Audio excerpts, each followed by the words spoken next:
Hello everybody, I'm Eric, welcome back. Something I'm quite excited to show you all is my new sound file for the EFE 1938 stock tube train, which has just been released and is now available via Roads and Rails on their website with a pair of Loksound V5 decoders. So this is something I've been working on for quite some time now. Finally managed to get my head around how the ESU Lock programmer works, and this is my first proper go, if you like, at a sound project. So hopefully you all like it. Fingers crossed there's some good feedback, and I look forward to seeing your comments. I'll just run you through the sounds while it's sat in a station, and then later on the drive sounds. I'll just talk you through them and what each one is and what you can do with it. So let's get into the file then, starting with function 1, of course, ambient sounds as you'd expect. Function 2 and 3 are your whistles. Function 2, we've got a playable whistle. Function 3 is a double toot.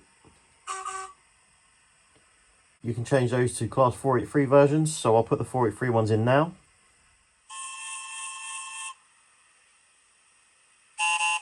Function 4, which will only work when you're at a stand, is the passenger doors.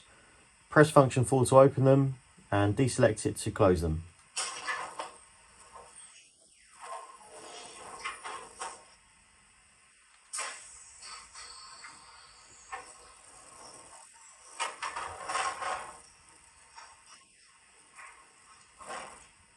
Now also with function 4, if you would like to fit door indicator lights, which should go in these little lenses here, I believe these got them fitted in the late 80s after heavy overhaul, then that is already set up for you. If you wire them onto aux 2, they should come on and off with the door sounds.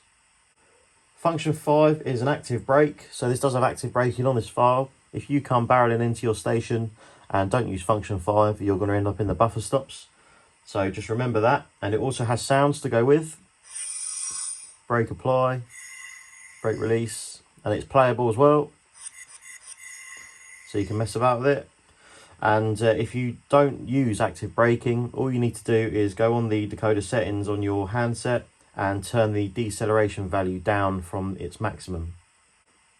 Function 6 is mind the gap announcement. Again, that only functions when you're at a stand, and as standard it comes with the new version.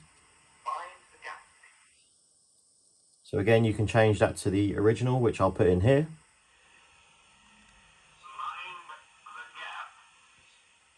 Function 7 is the compressor. Once again, 2 different types. This is the type that comes as standard on the file.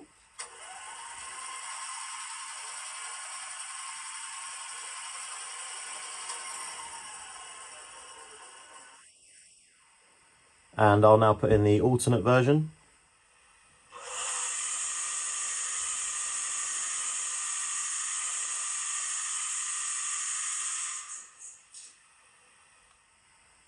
Function 8, there's 2 different sounds.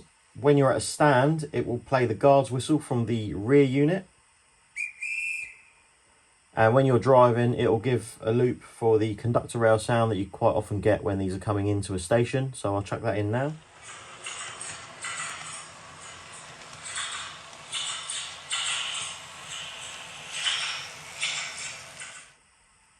Function 9, again, 2 different sounds on this button. When you're at a stand, it's the guard's bell / buzzer. So as standard, we've got a bell since it's London Transport, and the 483 version is the buzzer. You can hear the bell there, and I'll put the buzzer in now.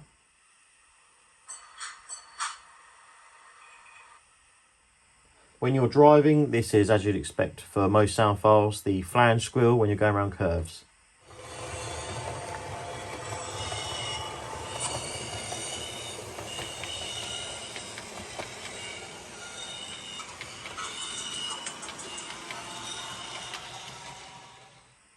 Function 10 is a driver announcement.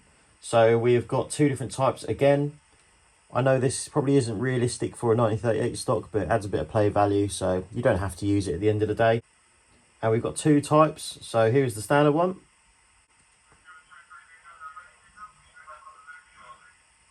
And then this is the version with the CV changed.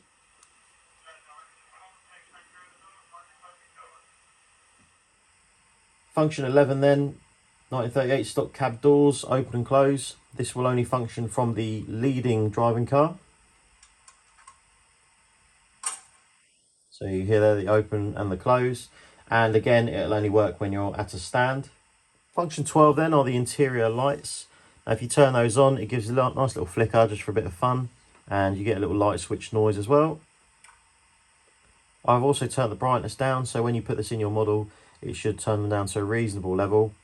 And just in case you aren't putting these in the EFE 1938 stock, they are set up for aux 1. Function 14 is a wedge lock coupler clash. So when these couple up, they've got wedge lock couplers on the front which make this noise. So that's just the noise of them bumping into each other basically.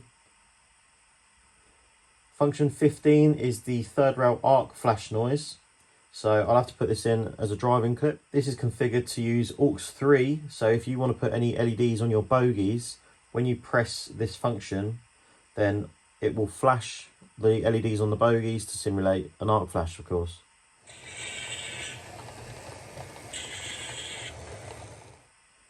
Function 19 is something that most people won't use. That is a directional cab light. Obviously I've not fitted mine yet, and that is configured for aux 4. So if you are going to go ahead and fit cab lights, then it's already there set up for you. Function 20 should put rear lights on both ends of the unit. So if it's stabled, you'd have reds on each end. Obviously as standard they don't come fitted with lights, so it's up to you to do. Function 22, fade out sound.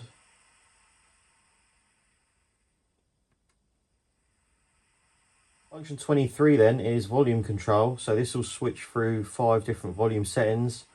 If I just put the compressor on to demonstrate it a bit easier, you'll see what I mean.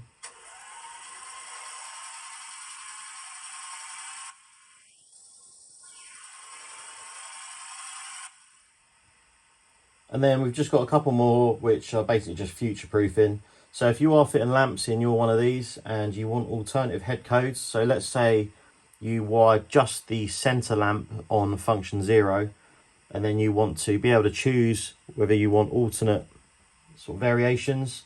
We've got function 24 and 25 set up to work with aux 5 and aux 6 respectively. So then you can basically switch around your head codes as you please. So it's just in case really. And then the only other thing is we've got function 29 and 28. So 28 turns off the rear tail lamps. So if you're a leading unit in a consist, you can press that and it will turn the tail lamps off in the middle of the train. And the same with function 29. If it's the rear unit, it will turn the headlamps off. So basically that hopefully will ensure that you've got no lights on in the middle of the train where the 2 DM cars are coupled together. So to explain the drive sounds to you then, first of all we've got an air dump when you change ends, which is very distinct to this type of stock, and it won't let you drive while it's playing it.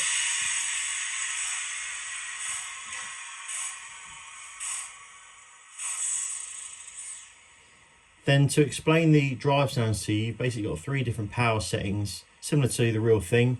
You've got shunt, series and parallel. Shunt, as the name suggests, is just for low speed shunting movements. Then if you go above a certain speed or a certain acceleration rate, it will drop into series and you'll hear the contactors all clicking away. And then again, if you accelerate even further or again go above another predetermined speed, it will drop into parallel. And again, you'll hear more contactors clicking. When you shut off, you get the distinct contactor pop that you get with these. And when you apply the power back on again, it will go either through the normal shunt, series, parallel sequence, or if you accelerate very hard, it'll go straight into full parallel. Also, we have a wheel slip feature, so if you accelerate from a stand very hard, it will wheel slip briefly, and then you will be in full parallel. So you won't hear any of the contactors over the noise of the wheel slip. So this is shunt mode then.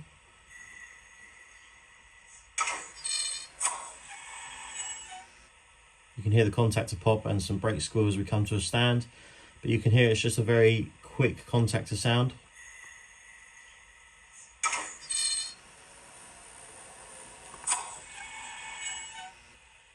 Series then, you've got the shunt sounds and then series contactors on top of that.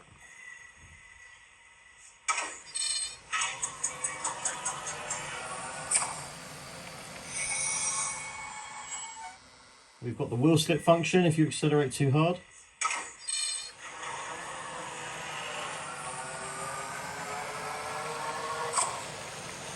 and then just standard parallel.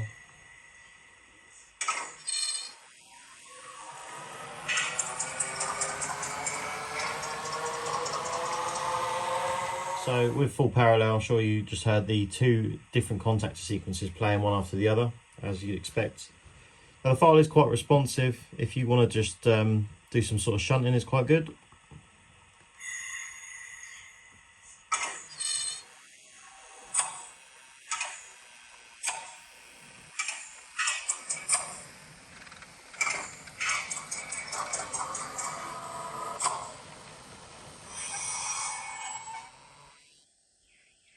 As you can see there, it does seem to respond quite well to controller inputs.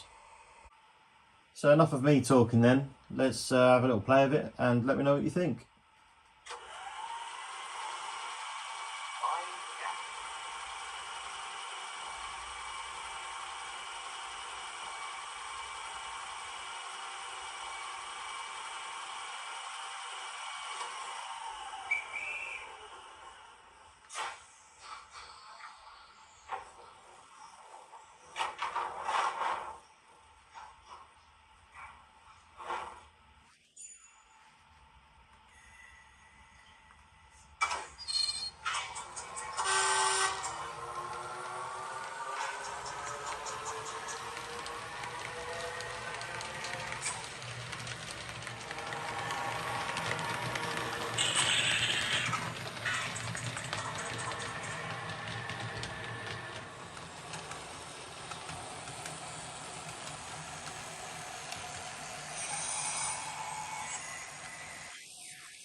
So thank you for watching this sound demonstration on the London Underground 1938 stock. As I said at the beginning, if you're interested in this file, it's now available via Roads and Rails. So give them a buzz if there's something you want, and let me know your comments below. Thank you.